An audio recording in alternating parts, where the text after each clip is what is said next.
مشرانو کشرانو همزولو ملګرو ډېره شکریا ده کوم چې موږ ته یې تود هرکلی ویل خبرې ډېرې نه کوم ویلې څه وخت ډېر کم ده خو زه به یوه خبره وکړم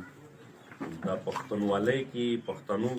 د پښتون چې کوم دروند قوم ده په دې کې جرګه شوه اشر شو ننوتي شوه او دا مشهوري ګودر شو دا مشهوري خبرې دي او که زه درته دا وایم څه کله چې جرګه نوسته وي داسې جرګه اکثر داسې ګول دایرې کې کښېني هغه مقصد دا وي چې دلته که خوند ده که نواب ده په دغې جرګې کې چې د ګول دایرې کې څوک هم نوسته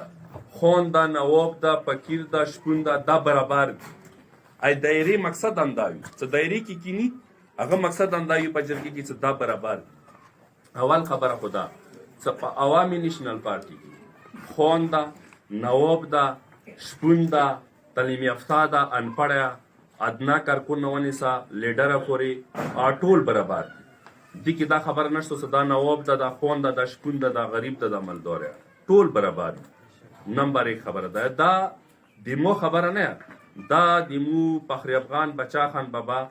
یو پیغام ده دغه فلسفه ده دغه منشور ده دغه ایجنډا ده چې په دغه پارټۍ کې ټول برابر دي دویمه خبره ده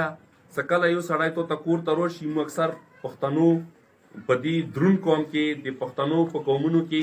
کله چې یو سړی ته کور ته راشي نه خلک مړي هم مب کوي خلک زخمیان هم مب کوي خلک ډېرې غاټې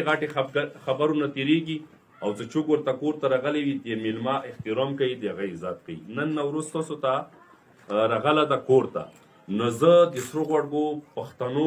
مشرانو کشرانو همزولو نه دا توقع ساتم امید ساتم چې انشاءالله دا به د خپل کور هغه خپل کور ته به په سپک نظیر باندې نه کسي او د نوروز خان به ښه په نره باندې ملګرتیا کوي ډېره مننه ډېره شکریه